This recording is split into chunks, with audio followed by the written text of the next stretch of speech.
Broiler মুরগি খেতে যারা একদমই পছন্দ করেন না তাদেরকে বলছি এভাবে একবার হলেও রান্না করে খাবেন, অবশ্যই আপনাদের কাছে ভালো লাগবে। এই রেসিপিটা আমি রোজার মধ্যে করেছিলাম, ভিডিওটা অনেকদিন আগের, আসলে অলসতার কারণে আপনাদের সাথে শেয়ার করা হয়নি। আজকে গ্যালারি ঘাটাঘাটি করার সময় ভিডিওটা চোখের সামনে পড়লো, তো ভাবলাম আপনাদের সাথে একটু শেয়ার করি। আশা করি ভিডিওটি আপনাদের কাছে ভালো লাগবে। আমি এর আগের ভিডিওতে বলেছি আমার বাবার বাড়িতে মানুষজন অনেক, তো ভয়েস দিতে গেলে সবার কথাবার্তা সাউন্ড এগুলো চলে আসে, তো অবশ্যই এগুলোকে ইগনোর করে আমার ভিডিওটি দেখবেন। তো যাই হোক, আমি রেসিপিতে চলে আসি। এখানে আমি পেঁয়াজ আর টমেটো খুব ভালোভাবে ধুয়ে পরিষ্কার করে বেটে নিব, কারণ আমি আজকে টমেটো আর পেঁয়াজ দিয়ে এরকম বেটে তারপরে আজকের মাংসটা রান্না করব।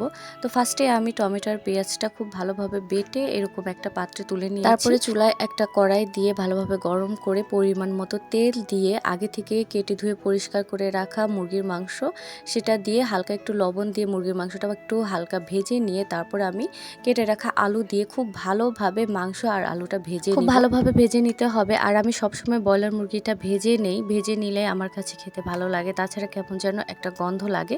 আগে থেকে যদি একটু ভেজে নেওয়া যায় বা পেঁয়াজের সাথে মাংসটা ভেজে নেওয়া যায় তাহলে কিন্তু খেতে ভালো হয়। ভালোভাবে ভাজা শেষ করে আমি আগে থেকে যে বেটে রেখেছিলাম টমেটো আর পেঁয়াজ সেটাও দিয়ে একটু ভালোভাবে কষিয়ে নেব। পেঁয়াজ আর টমেটো দিয়ে ভালো করে কষানোর পরে আমি একটু দেব সরিষার তেল, আর সরিষার তেলটা অবশ্যই দিবেন। এই সরিষার তেলটা দেওয়ার কারণে কিন্তু তরকারিটা খেতে আরো বেশি মজা লাগবে। তারপরে আমি দিয়ে দিব মরিচের গুঁড়া, হলুদের গুঁড়া, জিরা গুঁড়া, ধনিয়া গুঁড়া, আদা রসুন বাটা, তারপরে গরম মশলা, পরিমাণ মতো লবণ।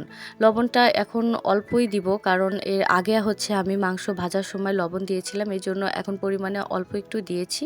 তো সবকিছু দিয়ে আমি খুব ভালোভাবে মিশিয়ে খুব সুন্দরভাবে মশলাটা কষিয়ে নিব। মশলাটা অবশ্যই খুব ভালোভাবে কষিয়ে নিতে হবে, তাহলে কিন্তু তরকারিটা খেতে আরো বেশি ভালো লাগবে। আর মাংসের মশলা সবসময় আমি একটু ভালোভাবে কষিয়েই নেই, তাহলে খেতে বেশি ভালো লাগে। তো মাংসটা আমার খুব ভালোভাবে কষিয়ে নেওয়া হয়ে গেছে, আমি অনেকক্ষণ মাংসটাকে কষিয়ে নিয়েছি। তারপরে এখানে দিয়ে দেবো কয়েক টুকরা কাঁচামরিচটা। মাংস যখন ভাজা হয়েছিল তখন দিলেও চলে, তবে এই পর্যায়ে কাঁচামরিচ দিলে এর ঘ্রাণটা খুব সুন্দর হয় আর তরকারিটা খেতেও ভালো লাগে। তারপর আমি দিয়ে দিব পরিমাণ মতো পানি। পানিটা দেওয়ার পরে খুব ভালোভাবে নেড়ে চেড়ে আমি ঢাকনা দিয়ে রেখে দিব। যেহেতু আমি মাংসটা একদম ভাজা ভাজা করব, কোনো প্রকার ঝোল রাখবো না, এই জন্য পানির পরিমাণটা খুবই অল্প দিয়েছি। তারপরে কিছুক্ষণ আমি ঢাকনা দিয়ে রেখে দিব, যতক্ষণ না পর্যন্ত ঝোলের পানিটা একটু শুকিয়ে যায় ততক্ষণ পর্যন্ত আমি রান্না করে নিব। বেশ অনেকক্ষণ পর্যন্ত রান্না করার পরে এখানে আমার মাংসের ঝোলের পানিটা একদম শুকিয়ে গেছে।